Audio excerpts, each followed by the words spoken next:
Bonjour à tous et bienvenue sur Team Chronicles.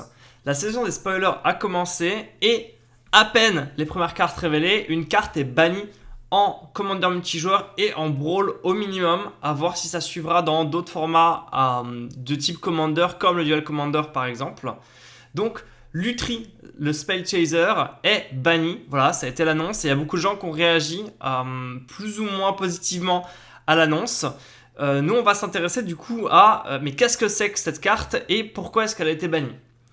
Lutri, The Spell Chaser, c'est pour un incolore et deux hybrides bleu-rouge, une 3-2, légendaire créature élémentale et loutre, ce qui était quand même hyper stylé, on pouvait avoir un général loutre. Et cette carte du coup a la capacité compagnon. La capacité compagnon, c'est cette nouvelle capacité de Ikoria qui permet d'avoir un général bonus en fait, où la carte en zone de commandement disponible même en construit, si on l'avait dans notre side en fait, à condition que notre deck réponde en fait à certaines contraintes de deck building. En l'occurrence, la contrainte qui allait avec Lutri, c'est chaque carte non terrain de votre deck a un nom différent. Et là, il y a un problème du coup qui émerge, en Commander, c'est déjà le cas de base. Donc en fait, c'est pas une contrainte. Et là où les autres compagnons ont des contraintes assez importantes et qu'il faut prendre en compte, celle-là n'a une contrainte qu'en format construit habituel et pas en format Commander. Et du coup, cette 3-2, elle a le flash et quand elle arrive en jeu, si on l'a castée, on copie le sort d'éphémère ou de rituel ciblé qu'on contrôle et on peut choisir de nouvelles cibles pour cette copie. Donc qu'est-ce que ça veut dire ?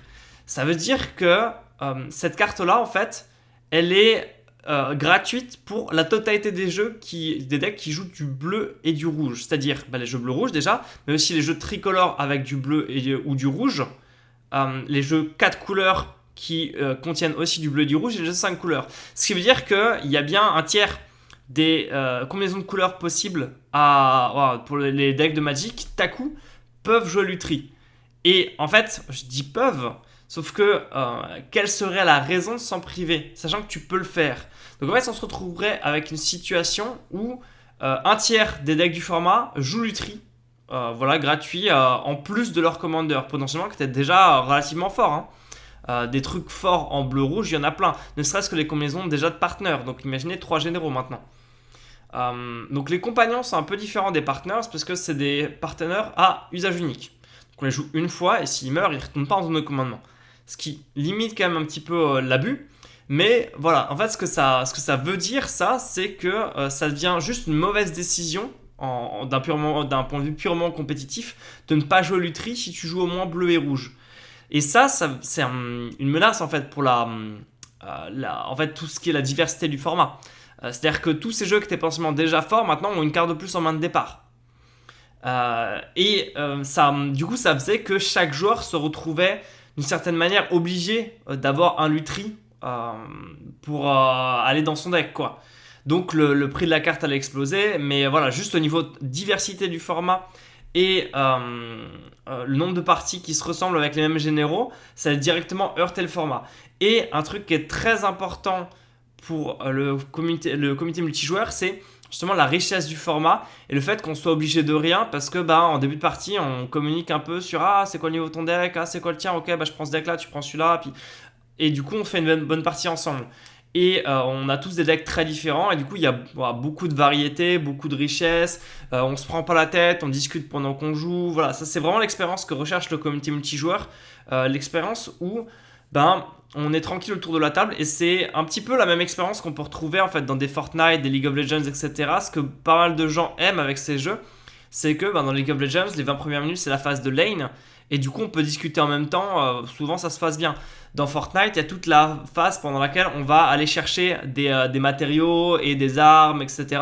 Et du coup, pendant ce temps, il n'y a pas de l'action tout le temps, ce qui veut dire que si on veut parler de la pluie, du beau temps, et échanger et passer un bon moment entre potes, ça marche. Et du coup, c'est cette expérience sociale qui est proposée avec le Commander multijoueur et le côté on discute, on s'amuse, il y a des belles parties, il y a des moments complètement ouf qui se passent dans les parties, des trucs qu'on n'a jamais vus autre part et ça fait la beauté du format.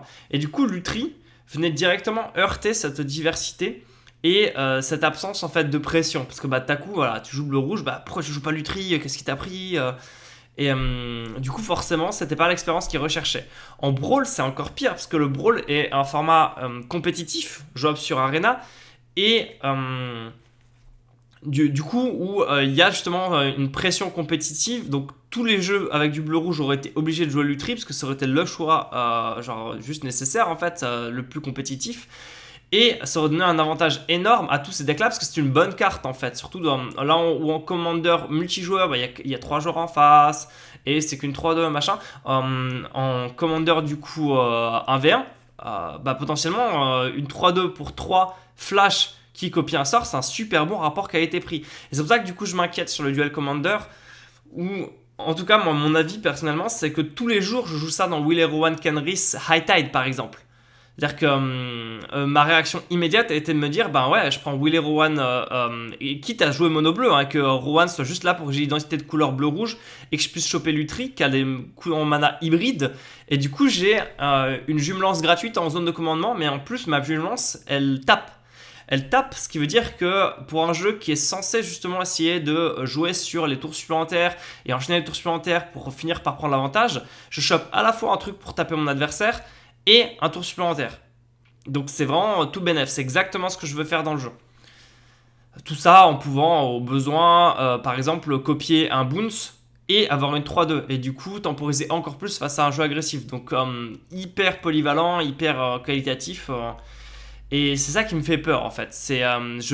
En tout cas, mon avis personnel, c'est que je trouverais ça normal qu'il soit banni en Duel Commander. Voilà, donc ça pose un petit peu la violence de cette carte-là. Donc pour la première fois, un général est banni avant qu'il soit sorti. Et je pense que Wizard of the Coast avait communiqué avec le comité multijoueur en avance en fait par rapport à ça. Parce que dès la sortie justement, le ban par le comité multijoueur et par Wizard ont été annoncés. C'est-à-dire que Wizard, ils se sont dit... Ok, on veut sortir les partenaires et la mécanique compagnon, et nous on pense que ça, en format construit habituel, en standard, en moderne, c'est une carte qui est intéressante et qu'on aimerait du coup avoir. On aimerait proposer ça et voir s'il y a des gens qui se mettent à jouer Singleton parce qu'ils ont Lutri en sideboard. Et du coup voilà, ils se sont dit on veut tenter l'expérience. Tout simplement, peut-être que ça va donner des fruits intéressants, mais on sait... Voilà, cette contrainte-là, en Commander, c'est pété en fait, c'est trop facile. Du coup, on communique en avance, voilà les gars, on va sortir cette carte, bannissez-la de la sortie, c'est pas grave.